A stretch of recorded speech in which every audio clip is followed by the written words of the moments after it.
Nikita Bergenstrom, born June 13, 1965, in Pori, Finland, was not an ordinary child. Described as a bully in high school, his mother struggled to control him, and his father was largely absent from his life. He had a terrible temper that often saw him exploding at the slightest thing. As a young man, it wasn't long before he began getting into trouble with the law. He clashed with police officers frequently and had served time in prison by the age of 19, which is when he met 17-year-old Marisa Radalami. Marisa was also on a bad path in life, and the pair spent their time committing crimes together, breaking into homes and stealing from stores across Finland, Sweden, and Denmark. Nikita likened the couple to Bonnie and Clyde, but Marisa found her boyfriend to be dominating and dangerous.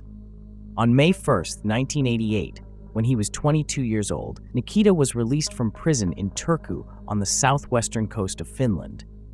Marisa had been waiting for his freedom, and together the couple set their sights on the Mediterranean, which is where Nikita dreamed of going. Before they set off on their adventure together, they stole 2 Angora rabbits, whom Marisa doted on and made sure to keep safe as they traveled. On July 3rd, the couple arrived in Amsala, Sweden, close to the border of Finland. At some point during the evening, they stole a shotgun from a house because Nikita wanted to carry out an armed robbery. They then moved into another home in the area and were spotted fleeing the scene on the homeowner's stolen bicycle. The father of the household, Stan Nilsson, and his 15-year-old son, Frederick, gave chase and ended up in a nearby cemetery. Stan demanded that Nikita hand over the bicycle, but the 22-year-old refused. He then pulled out the shotgun that he had stolen just moments earlier and pointed it at Stan. A second later, Nikita pulled the trigger and Stan fell to the ground, dying immediately from the shots. Frederick, next to him, cried along with Marisa. They both told Nikita not to shoot, but he ignored this and fired again. Frederick, like his father, died instantly. Not long after this occurred, Stan's wife and Frederick's mother, Ewer, came looking for the pair. She tapped on the window of an old car that Nikita and Marisa had stolen and were living out of, and the 22-year-old reached for her and attacked her, ultimately either stabbing her or slitting her throat with a knife. It's unclear which was the true method of execution, as sources disagree with one another. An 11-year-old boy was the only survivor of this family massacre. He had been camping in the back garden with his friend, unaware of what was unfolding just meters away. Following the murders, Marisa and Nikita fled. Eventually, their car broke down, so they stole another vehicle. Marisa insisted that the rabbits stay with them before they continued their journey. They disposed of the shotgun and their clothing. The murder weapon was later recovered. News of the crime broke and quickly spread around the country, and local law enforcement appealed for witnesses to come forward. Marisa struggled under the pressure and told Nikita that she wished to return home, but he threatened to kill her rabbits and then her if she didn't comply with his orders. Although it's unclear how exactly the couple came to the attention of the police for the crime, likely because some information is lost in translation, what reportedly did help was the rabbit droppings left behind at every abandoned vehicle the couple used. At some point, as the couple were already known to authorities, they were linked with the crime, and their photographs were posted across the country. But Marisa and Nikita appeared to have some luck on their side because, for about a week, they were able to sneak past roadblocks and police patrols, avoiding detection. Eventually, the pair were caught outside of Odense, Denmark, just over a week after the murders had occurred. Nikita confessed to nothing, but Marisa confessed everything while on trial. The couple both blamed one another for what had happened, and Marisa's story was the one the court believed. A psychiatric evaluation found that both of them were fit enough to stand trial, but later, a forensic psychiatrist stated their belief that Nikita was suffering from an antisocial and narcissistic personality disorder that manifested in uncontrolled aggression and lack of empathy. His conviction for the murders was his 12th criminal conviction. Nikita was sentenced to life in prison on 3 counts of murder with the possibility of parole, while Marisa was sentenced to 2 years for complicity in assault and battery and for theft. She served just one of the 2 years she'd been sentenced to. After leaving jail, she moved towns and changed her name. Starting her life over, meanwhile, Nikita was transferred to Finland to carry out the rest of his sentence. He made numerous escape attempts over the years. In 1991, 1994, 2002, and 2004. He reportedly held a teacher hostage during his 1994 escape, and in his 2002 attempts, he was accompanied by his wife. After he was returned to prison at this time, he tried to commit suicide. He also escaped in 2006 for 2 days and was apprehended in Helsinki. Despite all of his getaway plans, he was released on parole in February of 2008 after 19 years in prison. That same year, he changed his name from his birth name of Juha Valiaka to Nikita Falkentin. It was in 2013 that he changed his name for the last time to Nikita Bergenstrom. 2 months after his release, Nikita was arrested again for breaking the conditions of his parole. He was reportedly drunk driving, driving without a license, and operating a taxi without a license. He was released again in February of 2009. It is unclear what became of Nikita after his 2009 release. He appears to have been in and out of prison for petty crimes in the years since. In 2011, he escaped from prison yet again, and reportedly, in 2014, was beaten up in prison by 2 inmates who had been bribed or ordered to do so by a prison guard. However, a court found no evidence that a prison guard was involved. In 2015, he fled prison once more, and in 2018, he was sentenced to spend 80 days behind bars for drunk driving. It appears that he is currently a free man, although his whereabouts at this time are unknown. Nikita's criminal career before the murders consisted of minor and petty offenses. It is unclear what made him suddenly escalate to such a level of violence that would allow him to kill 3 family members in the space of 1 night, leaving an 11-year-old boy an orphan. The nature of his crimes on the evening of July 3, 1988, is truly horrific. Charlene Gallagher, Charlene Williams, was born on October 10, 1956, the only child of a middle-class couple named Mercedes and Charles. Charlene was given everything she could ask for as a child. Her parents doted on her, and she was a good student in school, described as clever but shy. She was a talented violinist, and her parents knew she could go far in life if she put her mind to it. But all that changed when Charlene reached her teen years and her life spiraled out of control due to issues with drinking, drugs, and gambling. By the time she was 21, she had been married and divorced twice and was running her own business, a flower and glassware boutique that she had apparently set up with the help of her parents. She was also taking classes at university. On September 10, 1977, not long before her 21st birthday, in Sacramento, California, Charlene met Gerald, a career criminal with a lengthy history of convictions. 10 years her senior, Gerald had been born in July of 1946. His mother was a worker with numerous abusive boyfriends, and he was estranged from his father, who was also a career criminal.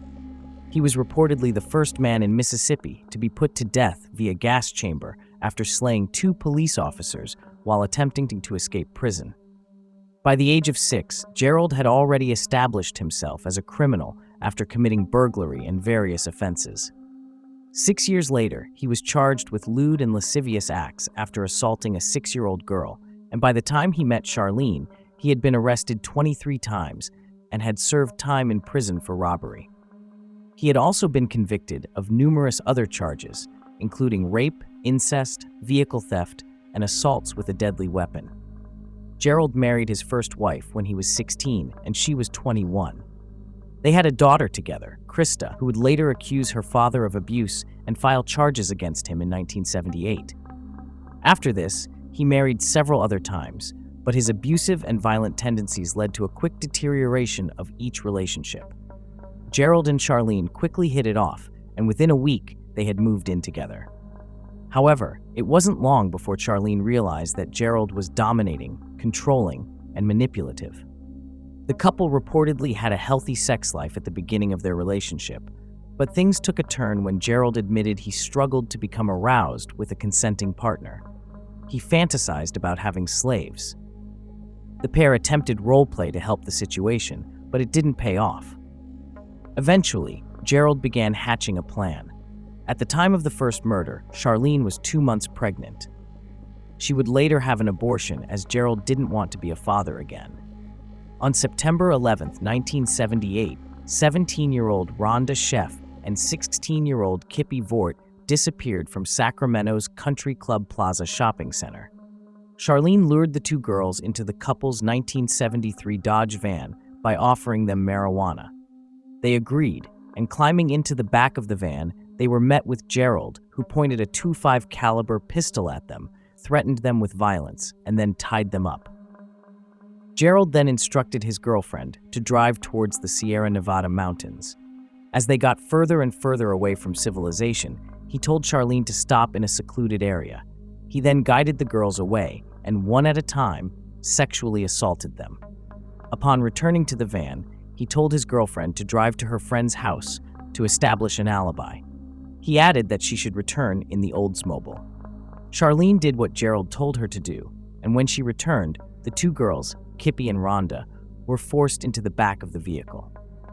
On their way back to Sacramento, Gerald had the car pulled over. He knocked both girls unconscious with a tire iron and then shot them in the head. The couple left the bodies and drove away. Charlene and Gerald decided it would be best if they laid low for a while, so they left California and moved temporarily to Reno, Nevada. Charlene's parents, meanwhile, told their daughter to steal her cousin's birth certificate so that Gerald could obtain the documentation he would need to find work.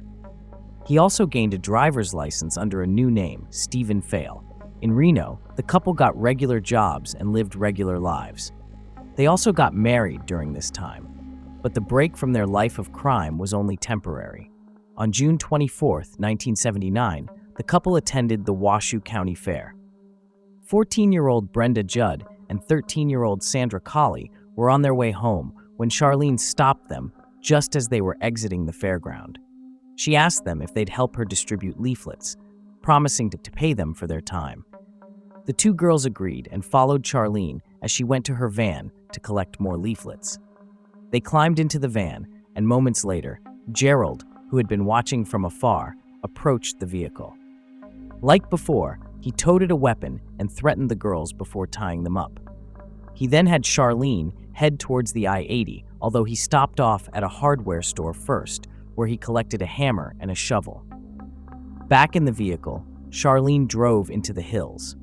In the back of the van, the two young girls were sexually assaulted again. Just like with the previous crime, the couple stopped the vehicle in a secluded area, and Brenda and Sandra were led one at a time to a spot where they were killed. Using his newly purchased shovel, Gerald buried the bodies. The next day, Charlene cleaned the van, hoping to remove any trace of forensic evidence left behind by the victims. Gerald kept the shovel and hammer he'd used, and the couple returned to Sacramento a few months later. Following their return to California, Gerald had a fair, something that Charlene knew about. But the novelty of it quickly wore off, and it wasn't long before Gerald was itching for another victim. About 20 minutes outside of Sacramento was the Sunrise Mall in Citrus Heights. The couple picked this location as their next hunting ground, and on April 24, 1980, they chose two 17-year-old girls, Stacy Redican and Karen Twix, as their new victims. Much like Kippy and Rhonda, Stacy and Karen were lured into the back of the van with the promise of drugs. Inside, they were threatened and bound by Gerald, who now had a .357 Magnum. Following their capture, Stacy and Karen were driven east on the I-80 and sexually assaulted during the journey. Gerald directed Charlene to Limerick Canyon, where each girl was murdered. On their way home, Charlene disposed of her husband's hammer by throwing it out the window. Around this time, Charlene became pregnant again. This time, however, Gerald seemed delighted by the news, and the couple opted to keep the child. While holidaying in Oregon on July 7, 1980, the pair committed yet another crime. While driving down a highway, they noticed 21-year-old Linda Aguila, who was pregnant and walking home from the shops. They offered her a ride, which Linda accepted, and Charlene drove the vehicle while Linda was sexually assaulted in the back. After finding somewhere to stop, Charlene left the van and wandered around until Gerald was finished. In an isolated area, he took Linda away from the van, struck her on the head with a rock, and strangled her to death. Her body was found later that month in a shallow grave outside of Gold Beach, Oregon. Despite the fact that a witness saw her enter the unidentified van, authorities suspected that her boyfriend, who was known to be abusive, was behind the crime. 9 days later, the two spent the evening at a bar named the Sail Inn, located in West Sacramento. They left once the bar closed, but their thirst for violence and cruelty remained unquenched. Waited outside in the parking lot for the bartender, a young woman named Virginia Mitchell. As Gerald had taken a shine to her, once Virginia left the place of work, he forced her into the van using a gun. Unlike with their previous crimes, the couple drove straight home instead of to an isolated area. Charlene went inside the house as Gerald sexually assaulted Virginia. The couple then drove away from the home, and Gerald strangled his latest victim.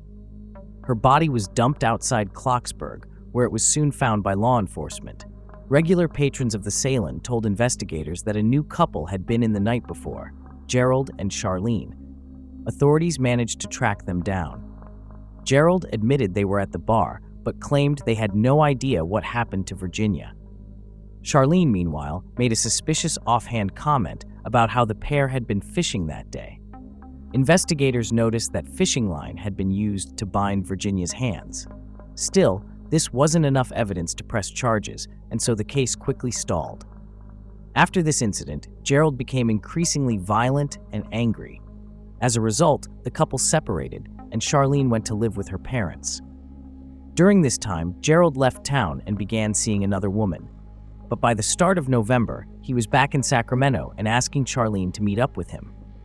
She obliged, and on November 1st, the pair borrowed Charlene's parents' Oldsmobile and headed out to a bar. Here, Gerald admitted he wanted to get himself another slave, and so they drove to the shopping center at Arden Fair.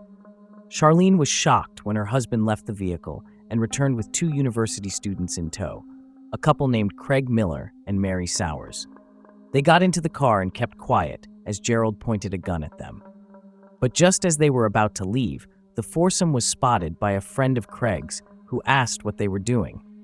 Charlene didn't hesitate and pulled out of her parking spot, speeding away from the scene. But Craig's friend was quick and took down the license plates and reported the incident to the police. Meanwhile, Charlene drove the couple out into El Dorado County until Gerald ordered her to stop. He then forced Craig out of the car and shot him 3 times in the head. Upon returning to the Oldsmobile, he had Charlene drive them to his home, where he took Mary into the bedroom and sexually assaulted her. Afterwards, Charlene drove them out into a quiet spot where Mary was shot to death. Returning to Charlene's parents' house the following day, they discovered the police had already been made aware of the situation. Gerald abandoned Charlene to deal with the questions alone. She told investigators that she and her husband had gone through a movie in his red Triumph, but they pointed out that the vehicle had not moved all night. So she said she couldn't remember because she'd been drinking. Gerald, in the meantime, decided he needed to move Craig's body, but it had already been found near Bass Lake, California. Now likely panicking, the couple made the decision to flee the state. They drove to Reno, ditched their car, and got a bus to Salt Lake City, Utah. Back in Sacramento, Craig's friend identified Gerald from a photo lineup, and Charlene's parents revealed their son-in-law's true identity.